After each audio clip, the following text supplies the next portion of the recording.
Amitabh Bachchan, Aishwarya Rai, Gautam Adani, Nawaz Sharif, Vladimir Putin, Lionel Messi या सगळ्यांमध्ये जर काही साम्य असेल तर हे की या सगळ्यांनी टॅक्स चोरी केल्याचा आरोप आहे, तोही कोट्यवधी रुपयांचा.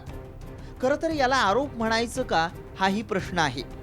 कारण पनामा पेपर्स नावानं ज्या फाईल्स लीक केल्या गेल्या आहेत त्यानुसार जगभरातल्या 70 आजीमाजी अध्यक्षांनी पनामा, अर्जेंटिना अशा देशांमध्ये बनावट कंपन्या स्थापन करून टॅक्स चोरी केल्याचं उघड झालंय. विशेष म्हणजे या सगळ्यांचा व्यवहार एकच कंपनी पाहायची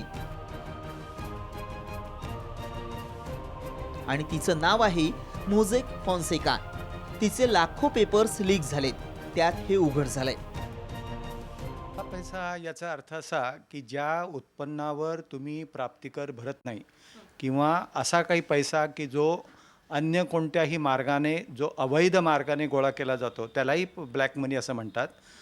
टेक्निकली त्याचे 3 प्रकार आहेत. एक डर्टी मनी आहे, एक रेड मनी आहे आणि एक ब्लॅक मनी आहे. पण ब्लॅक मनी हा वैध मार्गाने देखील असू शकतो, हा एक महत्त्वाचा भाग आपण लक्षात घेतला पाहिजे.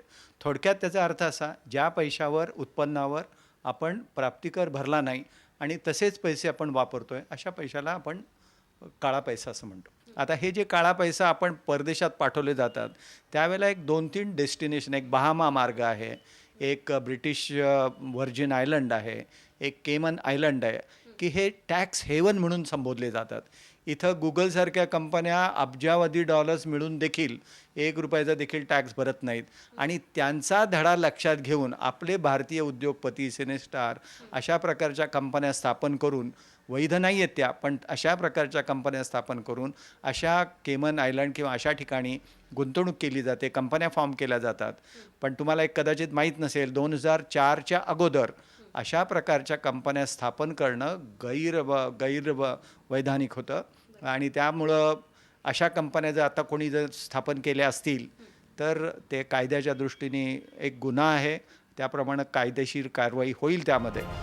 पनामा पेपर्सनुसार ज्यांनी टॅक्स चोरी केली आहे त्यात 1 नाही, 2 नाही तर 500 भारतीयांची नावं आहेत. त्यात अनेक उद्योगपती, अभिनेते आणि नेत्यांचा समावेश आहे. जगभरातल्या पत्रकारांनी एकत्र येऊन लीक झालेल्या फाईल्सची तपासणी केली आणि त्यात हे टॅक्स चोरीचं वास्तव समोर आलंय. भारतात इंडियन एक्सप्रेसनं जवळपास 36,000 फाईल्स तपासल्या. त्यात देशाला चुना लावणाऱ्यांचा पर्दाफाश झालाय. आपल्याकडं जर आपण शेअर्स विकले, आपण याच्यामध्ये शेअर्समध्ये खरेदी केली आणि त्यांची विक्री झाली तर ही पूर्ण करपात्र होते.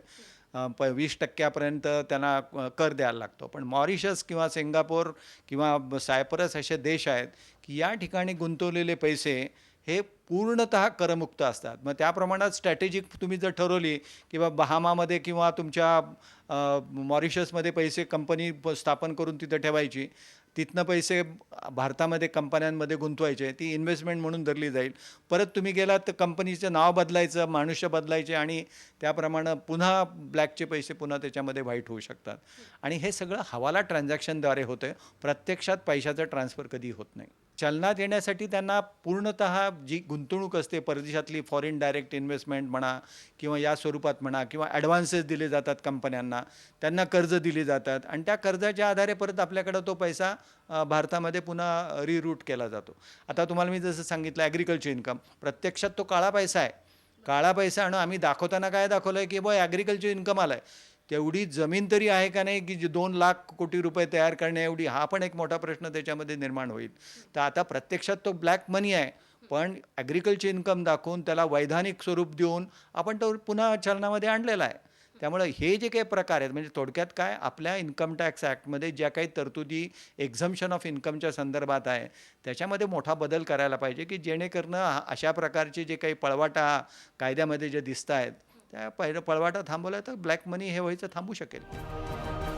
आता प्रश्न आहे, पनामाच का? काळा पैसा पांढरा करणं हे आपण बऱ्याच काळापासून ऐकतोय. पनामासारखे काही देश आहेत जिथं बनावट कंपन्या स्थापन केल्या जाऊ शकतात आणि त्यात गुंतवणूक वगैरे दाखवून टॅक्स चोरी केली जाते. गेल्या 40 वर्षांपासून मोझेक फॉन्सेका ही वकिली कंपनी अशा टॅक्स चोरांचा व्यवहार बघतीये आणि सांभाळतीये. त्यात रशियाचे अध्यक्ष व्लादिमीर पुतीन यांनी $2 बिलियन इतका पैसा लपवलाय. सिरियाचे अध्यक्ष असाद, प्रसिद्ध फुटबॉलपटू मेसी, पाकिस्तानच्या माजी पंतप्रधान बेनझीर भुट्टो, आताचे पंतप्रधान नवाज शरीफ हेही टॅक्स चोरीवाल्यांच्या यादीत आहेत. उद्योगपती, अभिनेत्यांवर खटले दाखल करता येऊ शकतील. पण जर देशाचा अध्यक्ष आणि पंतप्रधानच जर असे देश विकत असतील तर काय म्हणणार? हर्षल भदाणे, साम टीव्ही, मुंबई.